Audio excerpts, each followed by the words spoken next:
Inclusive Innovations 2023. Creating a more accessible future together. Keynote, Dr. Amit Patel. Dr. Amit Patel, author, consultant, motivational speaker, disability rights campaigner. For those of you who don't know me, I'll give you a little bit of a background. I haven't always been blind. About 11 years ago, I had a hemorrhage in the back of my eyes and I lost my sight overnight. And before that, I was a trauma doctor. I specialised in emergency medicine. I worked in A&E. I drove rapid response vehicles. I got flown around the world. I was the liaison officer for the Ministry of Defence. When we had the bombings in London, I was in the tunnels. I was part of the team that actually wrote the evacuation planning for when we had bombings in London. So my life was very, very different. And just before I lost my sight, I got married. So the year I lost my sight, I got married in March, lost my sight in November. So I feel when I lost my sight that everything was taken from me. Not just my sight loss, my independence, my motivation. So it wasn't just my sight, it was everything. Everything I thought I was all taken. And it's crazy when this happened, because people were telling my wife, you married a doctor, and now you're going to have to look after him for the rest of your life. And she would always respond with, no, I married Amit. Amit's in there somewhere. When he's ready, we're here to help him. And I guess when I lost my sight, being a doctor wasn't the best thing, because I kind of knew the medical reasons I'm not going to get my sight back. There was nothing really to hold on to. It was very much, it went very quickly. It might just come back, because it was a freak accident. Hopefully, there's something someone can do to bring it back. But within a week, it was very clear that I was never going to get my sight back. So it was kind of get my head around the fact that this is what my life is going to be like. And it took me a couple of months. And we lived in this little suburb just outside of London. I'm a country boy at heart. I loved working in London, but I loved leaving London every day. It was busy, it was crowded, it was noisy, it was rude. Didn't want to be in London. And my wife worked in London. She went to work every day. This is after I lost my sight. And even at work, she wasn't thinking about work. She was thinking about me. How is Amit getting around? Because when I lost my sight, I was on so many medications that my fingers, my feet, everything was numb. I could barely get out of my bed. I had no idea that I'd put my foot in front of the other, or I was on a step. I would fall down the step. My wife would find me at the bottom of the step when she came home. So I wouldn't leave the bedroom. I wouldn't go to the bathroom. I wouldn't eat anything, because I couldn't navigate. And my life was very much my bed, my bed, my bed, in pure darkness. And she said to me, Amit, we need to get out of here. We need to go to London where we can get the help that you need, because at the time where we were living, there was no services. There was nothing available for up to 9 months. I was told to literally fend for myself for 9 months until the services and the help was available. My wife said to me, Amit, if you could navigate London as a blind person, you could probably navigate the world. It made no sense to the newly blind guy, but to her, she had this plan. She thought that if we go and get the help that we need, we can move forward. And she was right. My wife, while going to work and not working, would ring up every single local authorities in London to find out what their services were like for visually impaired people. Because everywhere you live, depending on where you live in London, it depends on what services you get. And would you believe Newham, where the Olympics was held, came out number 1, because they had a cash injection from the Olympics, they had a purpose-built building, and they had staff paid for up to 5 years. So we moved to Canary Wharf. And it just happened that's where my wife worked as well. And we moved in over a weekend. Literally on the Monday morning, I'm in the office, and we're asking for help and assistance to help with my white cane, my navigation, just how do I live as a blind person? And as a doctor, I was always told that if you don't know anything, you ask, especially as a trauma doctor. If you don't know anything, you don't make it up on the spot, you ask. And all of these things kind of fell into place when I lost my sight. The hardest thing is to ask for help. It's admitting to yourself that you can't cope and you have to ask for help. But that's not a weakness.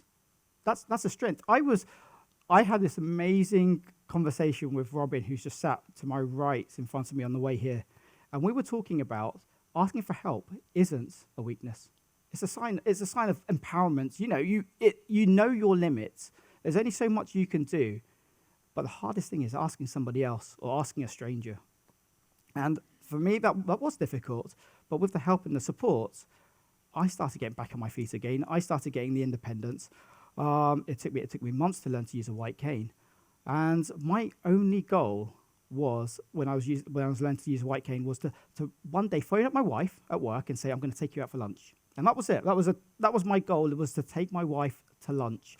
And that was to go on a train 5 minutes down the road and walk to her office through Canary Wharf. And if anybody's been to Canary Wharf, you know how busy and hectic it is. But that was my goal. And one day, I thought this was the time. I called my wife up and I said, I'm coming to take you out for lunch. And she said, you sure? And I said, yes, I'm coming out. And I get to the train, I get on the train, and I've got this big smile on my face. I've got very dark glasses on. I've even got plasters over my eyes because at this time I have really nothing there. All this is transplanted. So it's just a big hole. So I'm on the train, dark glasses, I've got my white cane. I don't want to walk into the train because I know where the door is. And as I'm standing there, I've got a big grin on my face. I hear this voice gets louder and louder and louder until someone says, stop effing staring at me, and pushes me to the floor. So I kind of look up and I said, I'm so sorry. I'm blind. I didn't realize I was staring at you. As I try to get up, I get pushed back down again. And you hear a gasp on the train. So I thought, well, someone's going to help me up. And the doors open to the next station. People walk over my cane, walk over me to get out. So before the doors close, I crawl out on my hands and knees, make it to the end of the wall, hold my cane in my hand, and call my wife and said, I'm between our house and your work. Can you come and find me?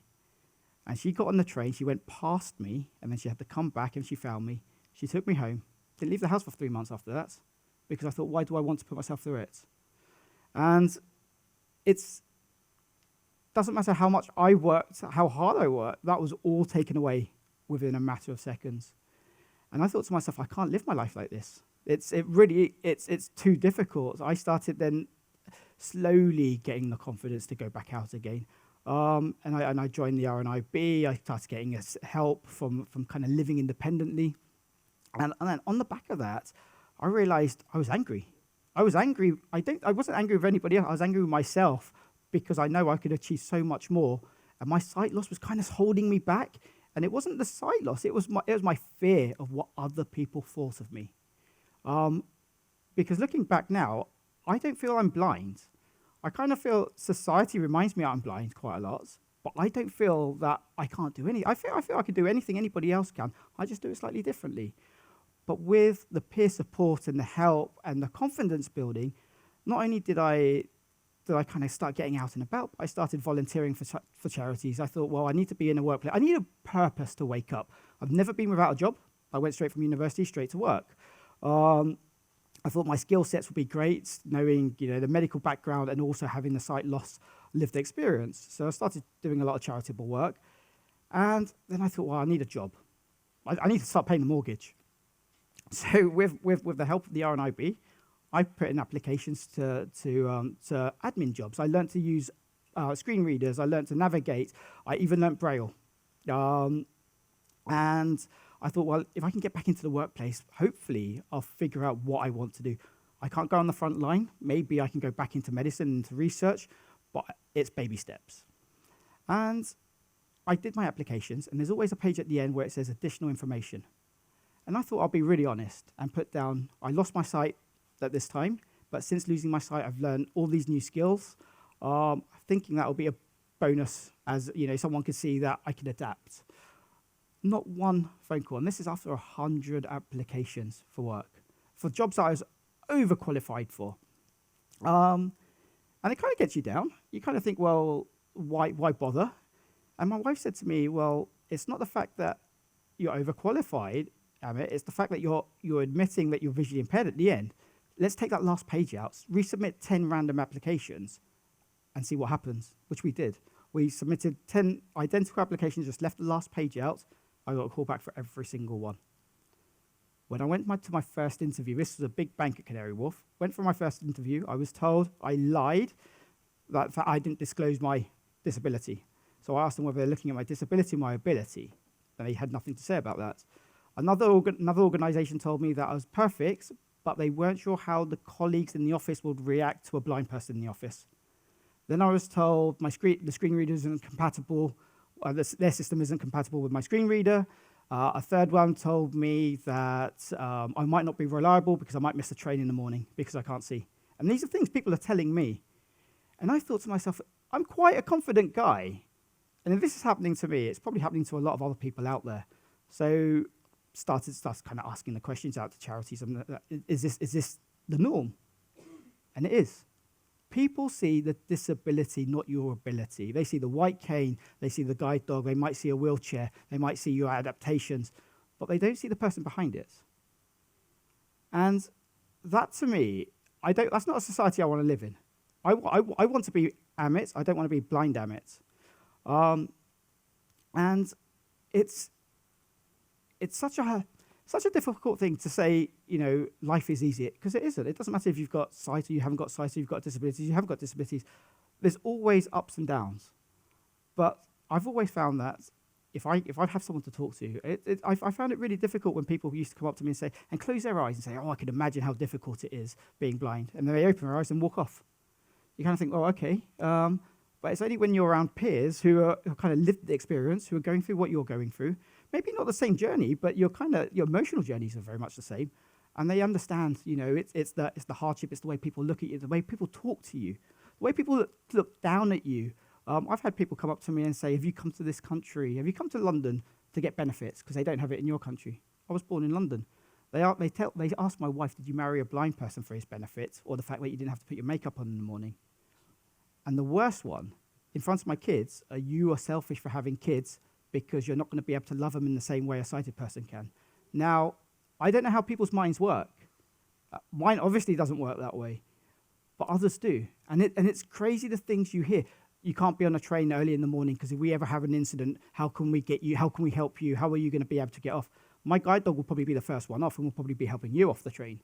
It's crazy how people just assume that having a disability means you're not capable of doing anything. This video here, I am a huge petrol head. The only one, when I lost my sight, I gave away my suits, I gave away all my clothes, I gave away everything I owned. The only thing I held on to was my car, because it was my pride and joy. And it was parked outside my mum and dad's house with a cover over it. And my mum takes it, even now, my mum takes it for a drive every week. My dad hates it. My mum takes it for a drive every week, just so it has a bit of a run, and it goes off to BMW, comes back and has the service and back on the driveway again. But it's the only thing I've held on to because I love the freedom of being able to get in the car and drive. I used to drive past Toyota's head office every day on the way to work. And I called them up one day and I said, any chance I could just drive around your car park? Oh yeah, I'm blind, by the way, so move all your expensive cars out of the way.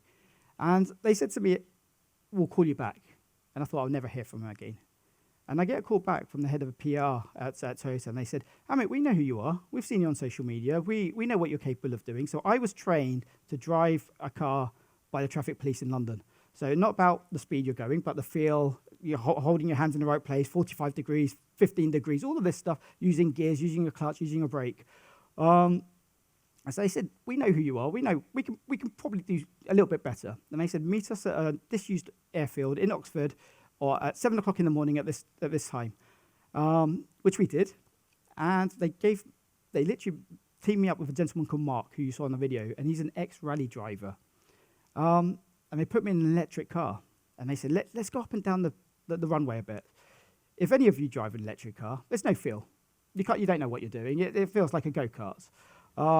So we kind of went up and down, and I turned around to Mark and I said, I can't drive this. I have no sense of feeling at all. I don't know if I'm left or right or how fast the car's going.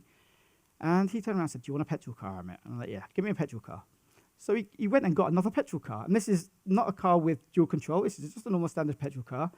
And within 10 minutes of being in the car together, he said, Amit, if I give you 45 left, 15 right, can you do that?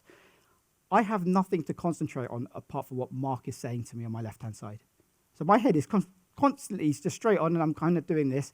By the end of the day, we're doing donuts. We're doing 145 miles an hour up and down the runway. We had to change the tires on the car twice in that day. So we got full use of that car. And then he turned around and said, he went to Toyota and said, I think he's capable of doing it. So Toyota sponsor or provide the car for Top Gear. And where Top Gear is filmed is an ex-MOD base. My dad used to work on that base, and I learned to drive an American Jeep at the age of 10 on that base. So it's funny how things kind of come round in a circle. And they said, look, we can get you on Top Gear. You could be the blind driver.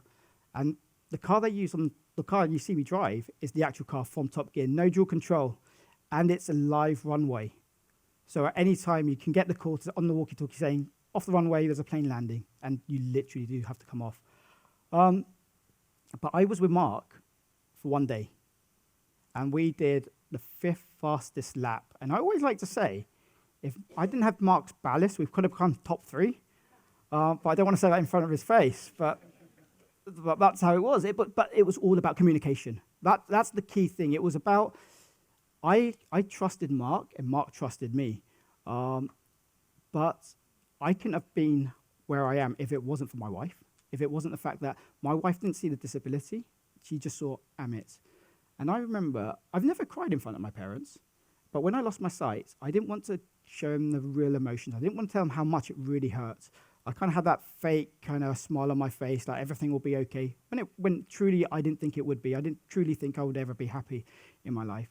And one day, my dad came and visited me, and we were having a cup of tea together, and I just could not keep my emotions in check, and I burst into tears. And I literally, I was bawling in front of my dad, and I said, Dad, why is this happening to me? You know, what have I done so wrong in my life that I'm going through all of this pain and anguish? And my dad stood up, put his arms around me, and he said, everything you have in life, you've worked for. We've never given you anything. We've been there to help and support you and get you back on your feet again, but you haven't been handed anything. Everything you have, you've worked for, and you have to be proud of that. This is just another hurdle. And again, we're here to help you when you're ready to move forward. And my dad, only a few years ago, admitted to me that he had to hold that back, because he could have said that from day one, but it wouldn't have meant anything to me. He had to wait until I was so vulnerable, and what he said actually made sense to me. And I kind of look back and I think, well, actually, yeah, everything I do have, I've worked really hard for. I hate when people, even as a sighted person, I was told that you can't achieve this. I didn't go to a private school. I went to Cambridge University. I was the one who was on his own because I didn't go to the right school. I've never always wanted to be a doctor. I haven't grown up from the age of 3 thinking I was going to be a doctor, but decided I'd be a doctor at the age of 17 and did medicine. So I've never kind of had that mindset. I've kind of always, if I want something, I'll try and go and get it. I'll find a way of getting it. And my dad just reminded me that I'm stubborn. You know, it's probably a good thing that you're stubborn. But looking back, my life has turned into this amazing, incredible journey. Because if I hadn't have lost my sight, I wouldn't have met these amazing people who have helped me on my journey. Because as much as I'm a confident, go-get-it kind of guy, there's always things that I always need other people to help me with. The whole sight loss thing is a whole new thing to me. Learning technology, learning to ask for help, just learning the basics. How do you make a cup of tea in the morning? First, all I knew is put your finger in the cup and pour water in. And nobody told me about the liquid level indicator that you could buy. It took 6 months for someone to tell me something as simple as that. But it's always small wins that I kind of think, well, do you know what? I can be independent. I can have the life that I want to have. And just before I lost my sight, me and my wife were talking about families. We're thinking about where are we going to settle? Where are we going to kind of locate to and start thinking about families? All of that disappeared when I lost my sight. My wife never mentioned kids because it was something she wasn't sure that I wanted to have or whether it was, the right time. And a few years after losing my sight, I kind of got my confidence back. I started working with charities and then started working for myself because it was easier working for myself than it was working for anybody else. Nobody would give me a job. And we were in a good place in our life. And it just suddenly happened that we found out we were expecting. And I said to my wife, I said, well, I want to be the best dad that I could be. I don't want my sight loss to ever kind of put a downer on it or make it really difficult. And my wife said to me, don't you dare think that your sight loss is ever going to stop you from changing a nappy. So I knew exactly where I was. My wife, to her, it's not the blind Amit, it's Amit. And I love the fact that the whole sight loss thing does not affect anything in our relationship whatsoever. But then in the back of my mind, the only thing on my mind was, am I going to how am I going to know what my child looks like? That was the only thing in the back of my mind. It might be a small thing for some people. For me, it was quite a big thing. It was like, how am I going to know what my child... And my wife knew this. My wife, I didn't even have to have this conversation with my wife.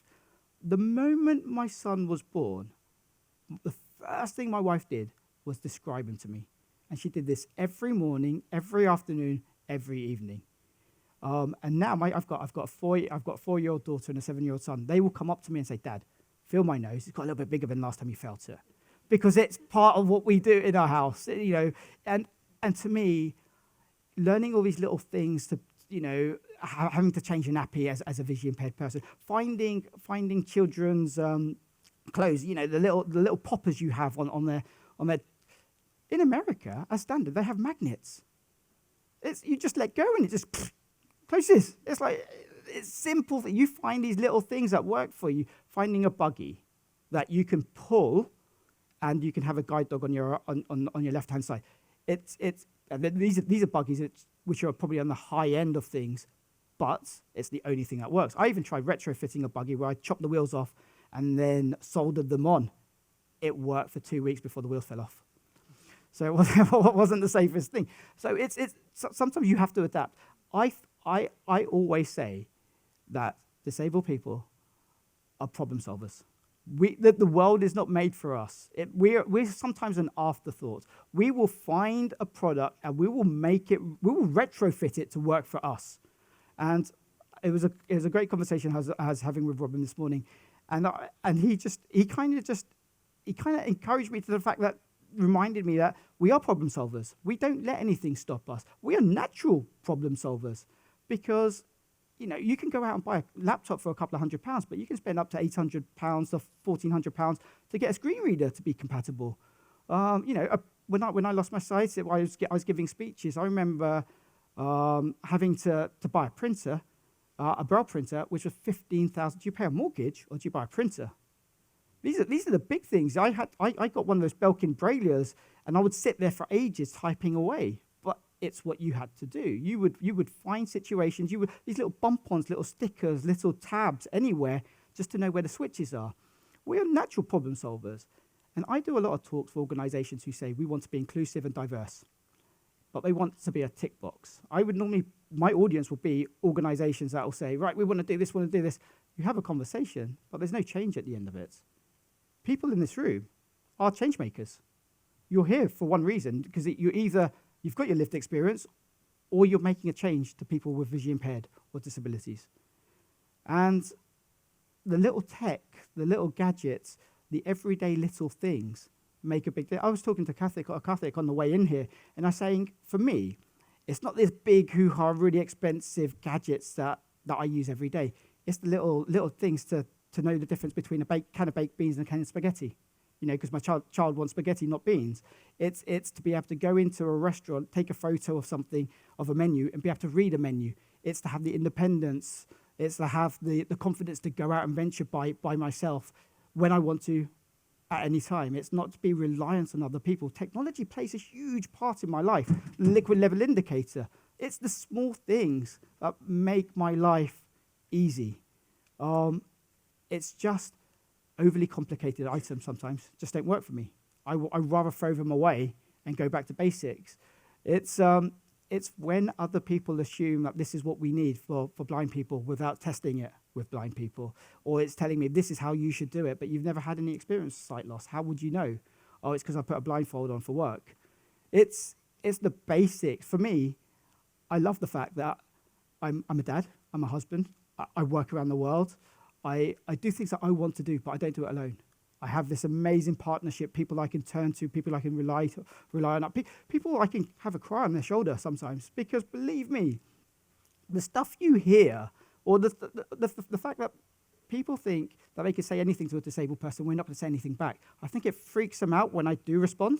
I could be on a train, and I could sit down on a train, someone will sit opposite me, and then maybe the two people in front of me are having a conversation about how the blind guy gets dressed in the morning. And just as I walk up and get off, I say, well, same as you, probably one leg at a time. I don't know how else you do it. It's those simple things that people, want to talk about your sight loss all the time. I don't want to talk about my sight loss. I want to talk about me. But then you start working with organizations who embrace who you are. They don't look at your disabilities, because I don't see my sight loss as a disability. I kind of see it as a bit of a, I don't know, an advantage. I see the world in a whole different place. I don't have any vision at all. I have floaters in my eyes constantly. So to me, it's like I imagine those floaters as hot air balloons. People are going on their adventures. And I sometimes want to jump off, jump on. I want to go on a different adventure, but I could put myself anywhere. So right now I'm standing here. I don't know what anything looks like, but in my head, I'm in my primary school assembly hall with the parquet floor. And I don't know if any of you remember this, but with the PE equipment that comes off the walls, and you're all 4 years old. Because you're not naked, because otherwise I'll get confused and I don't want, I'll just sit there and not want to look at you. But it's that. I put myself in a place that I'm comfortable with. So I'm really comfortable with what I'm doing, where I am, and who I am. Society isn't always comfortable with who I am or what I'm doing. They're always telling me what I can do and what I can't do. So I like the fact that I don't want to prove to you that I can do it. I just want to get on with it. Sometimes, I want people not to say, oh, you're incredible or you're inspirational. I hate the word inspirational, because you all go to work. You all get up in the morning, you do what you want to do. As a visually impaired person, I've got my own way of doing it, but I do it safely. And there's nothing inspirational about it. It's very much, I want to get on with life. And I think that's how I want to be seen. I want to be seen as part of the community, not an outsider. But that's it. Great. Thank you. Inclusive Innovations 2023. Creating a more accessible future together.